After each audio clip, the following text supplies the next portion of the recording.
Hi there, and welcome to the Happy Infectious Faces Project, my version of the 100 Faces Challenge.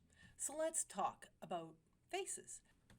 Now, normally we're going to talk about how the faces are broken down.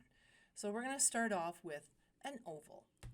And basically everybody has the same kind of oval shape to start. These are going to be just plus or minus ratios. And I'm going to go through this to help you understand how I start the process. So start the oval, cut the oval in half, and that is where the eyes start. Now cut that a half again, and that's where the bottom of the nose is, from eyeballs to chin. And then we're going to cut this half again, and that's the seam of the lips in the middle. I get so excited. Half, half, half. We're going to half again because it's really formulaic, the face, when you start to understand how the face is laid out. So that's half again for the lips. And then half again for the chin dip, where the chin has that little spot there where the muscles fit. And right there for eyes to bottom of nose is roughly the ears. And halfway down the face we start, because usually we're quite symmetrical. Now I'm going to start to choose how I lay out the eyes. I'm going to do this a little wrong. I'm going to make corrections because every eye, you have to, when you start to lay out, you make these little mistakes or adjustments. And roughly there are 5. For me, I use about 5 across the face. And again, this is rough. This isn't something that is written in stone and not for every single face. So there's about 5 eye widths across the head. As you can see, I'm making adjustments because, well, you need to be flexible when you draw or paint. So 1 eye width is number 2 and number 4, I guess. No, 2 and 4 is where your eyes are. And then number 3 is where your nose is. Now, half of the face, if you're going to go full body here, half of your face is 1 hand width.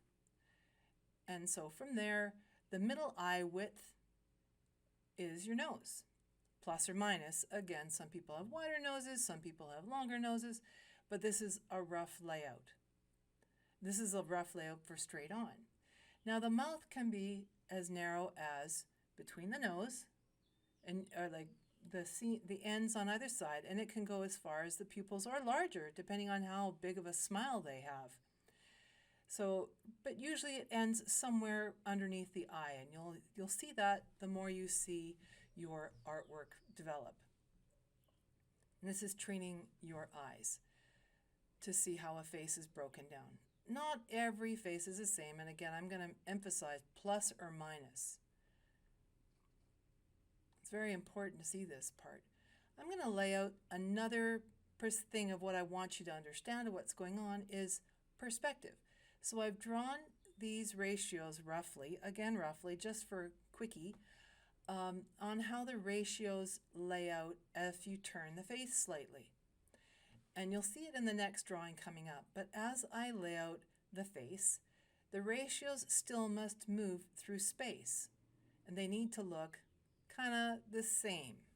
So the eye level, this one's looking slightly up.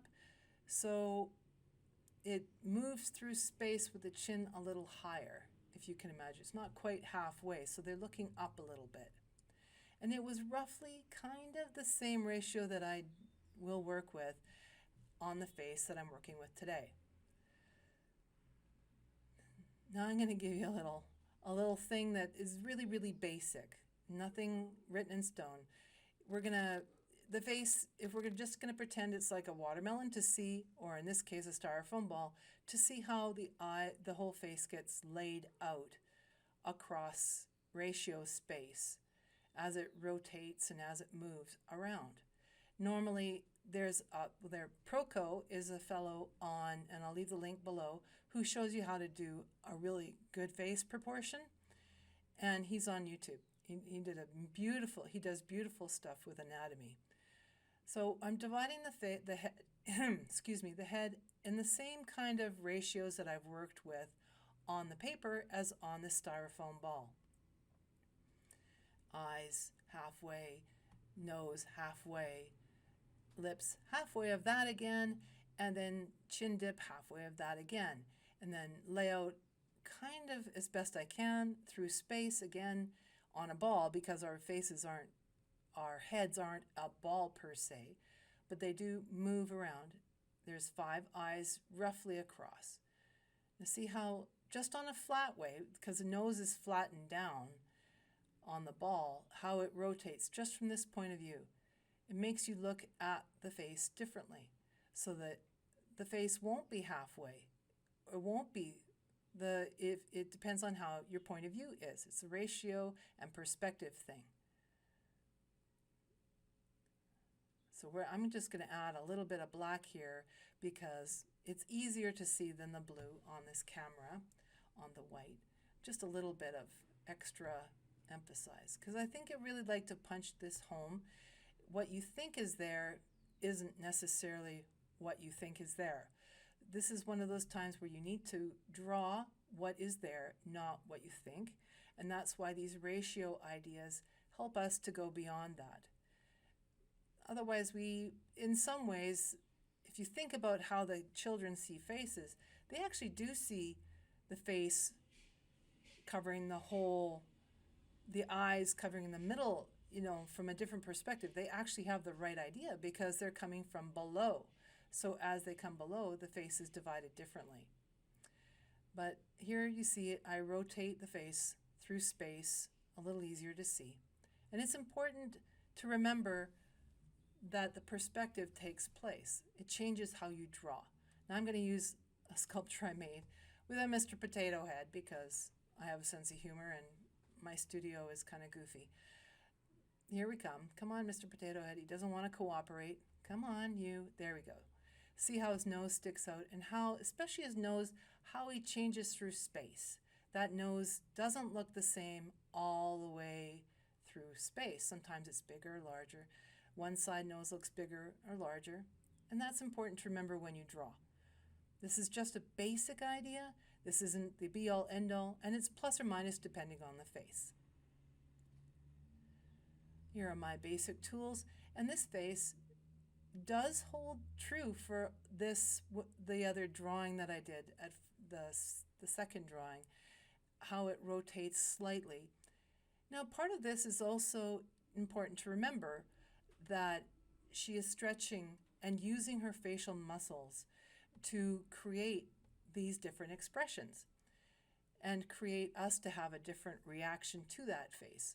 I chose this face because she's really pulling past the norm. She's pulling her lips and nose away from the midline.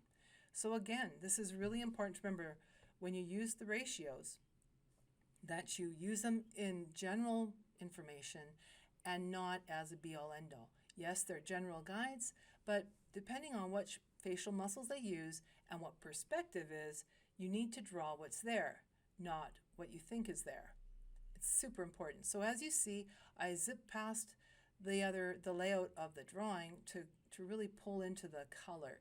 And I wanted to show you that, as you see with the purple, it really helps to emphasize that she's used different facial muscles to pull this face beyond the normal ratio of straight up and down easy drawing. She's actually created a good challenge for me. Now I use the purple because the purple has a blue in it and it's good for shadowing, and I wanted still lifelike. The Indian red kind of paint that I'm using here, which is like, well, these are our secondhand paints, and then I'm using the secondhand paints to show people you can make beautiful paintings from simple things or things you can find. But this Indian red adds the yellow and the red colors that actually are in our skin. Now, at this point, you'll still see it looks a bit extreme until you realize that I'm just really focusing on the shadows here. I'm not working on highlights. So developing these shadows is really important to emphasize how those facial muscles are creating highlights and wrinkles and dark shadows. So I've dried that up with my blow dryer so that I have the white can work on well. This white pen is pretty much garbage, which is why I really like it, because it doesn't have as much ink and I can develop layers. So I can dab and lighten, and that's actually why I like these pens, because they're not great. But they do work well to add what I want to, which is gentle highlights and gentle layers. So the whites are picking up the light, but also picking up the high points of where the facial muscles are pulling up higher and where different deposits in the skin are higher. And it's really important to do that. Now this black pen is only really just emphasizing small points. I mean, in the hair it's, a bit more complicated. But as I do it through the face, it's only very sparingly. I don't want the black pen to be the be-all, end-all. I don't want, in this case, I want to focus on the highlights and the shadows from the brushes and from the pen I'm using. I know that sounds kind of weird, but I'm really using it sparingly. And just to add that little accent, or in really dark places like in the mouth. Excuse me, not COVID. So we're almost at the end here. And I really love this face. She really pulled it for me and really gave me a good challenge, which, we all need to grow. And so I really grew on this particular painting. I hope you enjoyed this painting. It was a lot of fun to do. So I'm finishing off by giving you the number drawing 17 and with my name, and a little bit of fun by looking closely on how it's moving through space. Awesome face. So if you like this video, please consider subscribing and hitting the bell icon to all to receive information about when I post again. I'll talk to you later. Thank you for watching. Bye.